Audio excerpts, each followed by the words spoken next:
Electric की नाअहली के हवाले से कराची के अवाम कुर्बानी का बकरा बनने पर मजबूर है। इलेक्ट्रिक की नाकिस कारकर्दगी, सुनता जा शर्माता जा मुहावरे की आकाश। हुकूमत की 200 अरब रुपए की सब्सिडी के बावजूद 1 मेगावाट बिजली पैदा न कर सका।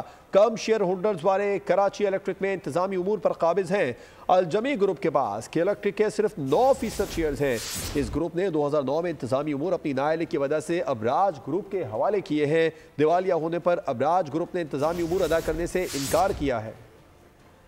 इसी पर बात करते हैं। आपको बताएं कि MQM के रुकने कौमी असम्बली के इलेक्ट्रिक की नाअहली के हवाले से आपको बता रहे हैं, कराची के अवाम कुर्बानी का बकरा बनने पर मजबूर हैं। के इलेक्ट्रिक की नाकिस कारकर्दगी, सुनता जा शर्माता जा मुहावरे की आकाश है। और हुकूमत की 200 अरब रुपए की सब्सिडी के बावजूद के इलेक्ट्रिक अबराज ग्रुप ने इंतजामी उमूर अदा करने से इनकार किया है। के इलेक्ट्रिक की नाअहली कराची के अवाम कुर्बानी का बकरा बनने पर मजबूर हैं। और के इलेक्ट्रिक की कारकर्दगी ऐसी है, जो मुहावरा है सुनता जा शर्माता जा, बिल्कुल उसकी आकाश है। हुकूमत की 200 अरब रुपए की सब्सिडी के बावजूद 1 मेगावाट बिजली भी पैदा ना कर सका है। और कम शेयर होल्डर्स वाले कराची इलेक्ट्रिक में इंतजामी उमूर काबिज हैं। अलजमी ग्रुप के पास के इलेक्ट्रिक के सिर्फ 9% शेयर्स हैं। इस ग्रुप ने 2009 में इंतजामी उमूर अपनी नाअहली की वजह से अबराज ग्रुप के हवाले किए हैं। दिवालिया होने पर अबराज ग्रुप ने इंतजामी उमूर अदा करने से इनकार भी किया। कराची वाले महंगी बिजली खरीद रहे हैं, जबकि के इलेक्ट्रिक की नाकिस कारकर्दगी सबके सामने है।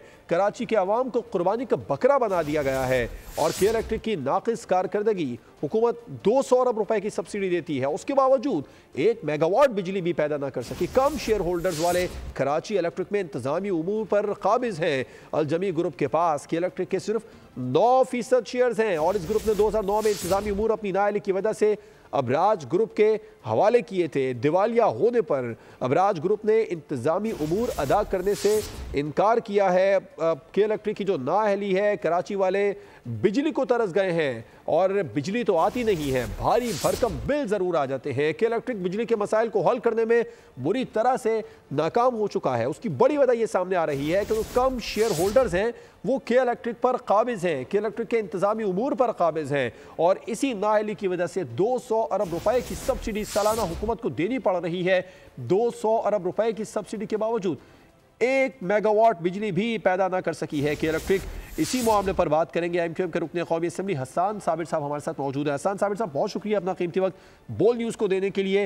नाअहली के इलेक्ट्रिक की बिल्कुल सामने आ चुकी है और ये एक ऐसी नाअहली है, 200 अरब रुपए की सब्सिडी हुकूमत देती है, उसके बावजूद 1 मेगावाट बिजली के इलेक्ट्रिक नहीं पैदा कर पाता। क्या कहेंगे? देखिए, के इलेक्ट्रिक की नाअहली तो 2004 से ही जब सामने आ गई थी, जब उन्होंने एग्रीमेंट किया था हुकूमत के साथ और KESC को खरीदा था। और उसके बाद इस शहर से तांबे को चोरी किया गया। ना तो कोई इलेक्ट्रिसिटी के अंदर कोई इनपुट दिया गया, ना यहाँ के लोगों को कोई रिलीफ दिया गया। 3 करोड़ आबादी के शहर को लावारिस कर दिया गया। यहाँ मौसम सरमा में भी लोड शेडिंग की जा रही है। यहाँ मौसम सरमा में जहाँ पे बिजली का इस्तेमाल, जो इलेक्ट्रिसिटी का यूजेज है वो कम होने के बावजूद यहाँ लोगों को बिजली मैसर नहीं है। यहाँ हम IPPs के साथ जो है वो अपने मुआहदे को रिवाइज कर रहे हैं। यहीं पर हमें के इलेक्ट्रिक के साथ जो एक तजर्बाती तौर पर हुकूमत ने हैंड ओवर किया था एक प्राइवेट सेक्टर को, अपनी इलेक्ट्रिसिटी एक कंपनी को, कराची में बुरी तरह से नाकाम हुआ है। ये 20 साल जो पिछले गुजरे हैं कराची के साथ, जो जुल्म और ज्यादती के इलेक्ट्रिक ने की है, उसकी मिसाल कहीं नहीं मिलती है।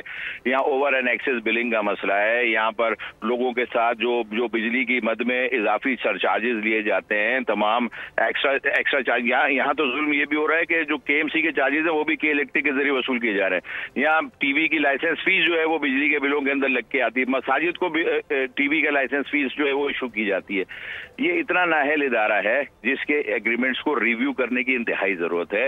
के इलेक्ट्रिक के खिलाफ भरपूर एहतजाज होने के बावजूद तमाम सियासी जमातें करती है, बशमूल MQM, उसके बावजूद इसकी किसी भी इंतजामिया पे किसी भी तरह का कोई फर्क नहीं पड़ता है। वो अपनी चीजों को NAPRA के जरिए, जो कि एक रेगुलेटरी अथॉरिटी है, उसके जरिए रेगुलेट करवाकर हम पर मुसलत कर देते हैं। यहाँ पे 1 महीने का बिल अगर किसी शहरी किसी मजबूरी के तहत अदा ना कर सके तो उसके घर की बिजली काट दी जाती है। सैकड़ों के तादाद में लोगों के ऊपर बर्डन डाल दिया गया है। तो इस सारी सूरत हाल में जब ये शहर सनती तौर पर भी तबाह कर दिया के इलेक्ट्रिक ने, जो लोगों के माशी तौर पर भी तबाह कर दिया के इलेक्ट्रिक ने। के इलेक्ट्रिक का जो लाइसेंस 2023 में जो केयर टेकर गवर्नमेंट ने रिन्यू किया, उस रिन्यूअल को जो है वो असर नौ देखा जाना चाहिए। उसके खिलाफ दरखास्त को सुना जाना चाहिए। नेपरा के अंदर भी वो दरखास्त मौजूद है। नेपरा के जो चेयरमैन साहब हैं, अगर वो हमारे सवाल के जवाब में जब हमने उनसे पूछा कि जो अग्रीमेंट की क्लॉजेज हैं उसके अंदर कौन जिम्मेदार है इस सारे एग्रीमेंट को रिविजिट करने का, तो वो भी कासिर नहीं बताने से कि के इलेक्ट्रिक के साथ जो केयर टेकर गवर्नमेंट ने एग्रीमेंट किया वो कानून की किस शिक के तहत किया गया, क्या उसके पास ये इख्तियार मौजूद था, क्या ओपन बिडिंग की गई, और ये तजर्बा अगर नाकाम हुआ था तो इसको दोबारा करने की जरूरत है। के इलेक्ट्रिक जब ये बात करती है कि वो नुकसान का सौदा कर रहे हैं, नुकसान में जो है वो लोगों को फैसिलिटेट कर रहे हैं, तो भाई कोई भी कारोबारी इदारा कभी नुकसान का सौदा करता नहीं है। अगर नुकसान होता था तो वो क्यों जो है वो दोबारा से एग्रीमेंट करके इस शहर को बिजली सप्लाई करने की जिम्मेदारी लेना चाहते हैं। फायदा उठा रहे हैं, भरपूर फायदा उठा रहे हैं, लोगों का फायदा उठा रहे हैं, कराची वालों का खून निचोड़ा जा रहा है। हसन साबिर साहब, आप लोगों ने भी इस मामले पर बहुत ज्यादा के इलेक्ट्रिक के खिलाफ एहतजाज किया है। बोल न्यूज मुसलसल इस नाअहली को भी, के इलेक्ट्रिक की नाअहली को बेनकाब कर रहा है। कराची वालों का खून निचोड़ा जा रहा है। आप समझते हैं हातमी फैसला करने का वक्त आ गया, के इलेक्ट्रिक के खिलाफ हातमी एक्शन लिया जाए? जी बिल्कुल ऐसा ही है। और ये शहरियों को देखें, अपने हक के लिए आवाज बुलंद करने का भी इख्तियार हासिल है, एहतजाज करने का भी इख्तियार हासिल है। कोई दिन ऐसा नहीं गुजरता जब शहर के मुख्तलिफ इलाकों के अंदर एहतजाज ना हो रहा हो। माए, बच्चे, बूढ़े, जवान सब जो है वो अपने हक के लिए अपनी ये हक मांग के आ रहे हैं। भाई बुनियादी जरूरत है बिजली। अगर बिजली नहीं होगी तो उस इलाके के लोगों को पानी मैसर नहीं आएगा। लोगों के अंदर एक इंतशारी कैफियत पैदा होती है, डिस्टर्ब होते हैं, लोग अपना काम ऐसा तौर पर नहीं कर पाते, बच्चे अपनी एजुकेशन से जो है वो मुतासर हो जाते हैं, अस्पतालों में ऑपरेशन नहीं हो पाते हैं।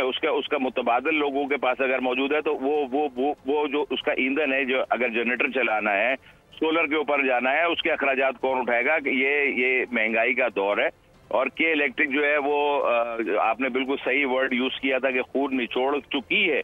अब वो निचोड़ चुकी है और उस खून को निचोड़ने के बावजूद भी उसको जो है वो अभी सब्र शायद नहीं आ रहा है, और वो शहरियों के खिलाफ FIR तक दर्ज करने पर जो है वो तैयार रहती है। अगर किसी शहरी की तरफ से कोई एहतजाज आ जाए, कोई रुकावट सामने आ जाए तो उसकी FIR दर्ज कर उसको गिरफ्तार भी करवा दिया जाता है। चोरी का फैसला तो बाद में होगा अगर किसी इलाके के अंदर कोई के इलेक्ट्रिक की चोरी की जा रही है, लेकिन लोगों को अगर इस पर उकसाया जा रहा है और प्रोवोक किया जा रहा है तो उसका सद्देबाब कौन करेगा? ये अरबाब इख्तियार को, ये गवर्नमेंट को सोचना पड़ेगा।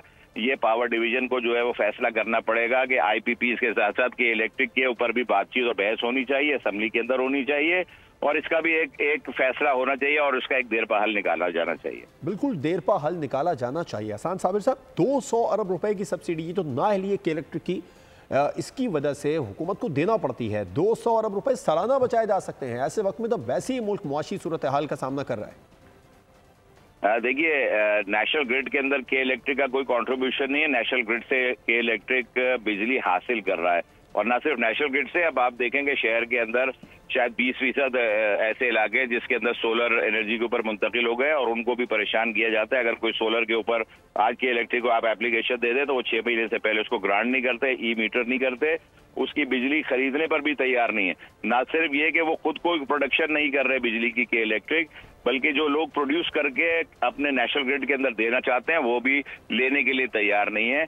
तो ये कैसी कौन सी इंतजामिया ऐसी आ गई जो हुकूमत पाकिस्तान से बढ़कर है, पाकिस्तान के इदारों से बढ़कर है, पाकिस्तान के लोगों से बढ़कर, सबसे बढ़कर शहरियों से बढ़कर है, जो कंज्यूमर है। दुनिया भर में कंज्यूमर राइट्स का ख्याल रखा जाता है, लेकिन अगर जो शहरी कराची के मसाइल लेकर कंज्यूमर कोर्ट्स में भी जाते हैं, बिलखुसूस के इलेक्ट्रिक के खिलाफ अगर अम्बड्समैन के खिलाफ जाएंगे, अम्बड्समैन के पास जाएं या अदालतों में जाएं, तो कोई दादरसी नहीं है। ये ईमानदारी की बात है और इसको कहने में कोई हर्ज नहीं है कि अदालतों से भी कोई रिलीफ शहरियों को हासिल नहीं होता है।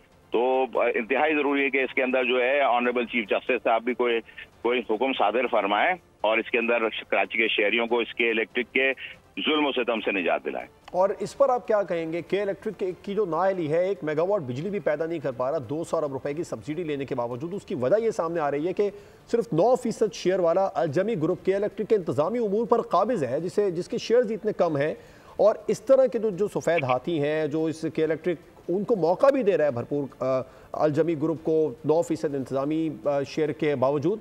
आप क्या कहेंगे इस पर? कि इतने कम शेयर होने के बावजूद के इलेक्ट्रिक पर काबिज है? ये मैं समझता हूँ कि देखें, ये नाअहली है पावर डिवीजन की, ये नाअहली है हुकूमत वक्त की और इससे पहले की हुकूमतों की, कि वो एक प्राइवेट सेक्टर में किसी को इतना ताकतवर बना देने पर जो है वो जिम्मेदार गर्दाने जाने चाहिए कि जहाँ की प्राइवेट इंतजामिया जो है वो उन पर भी, हुकूमत पर भी देखें, हुकूमत के 45% से ज्यादा जायद शेयर मौजूद हैं के इलेक्ट्रिक के अंदर इस वक्त भी।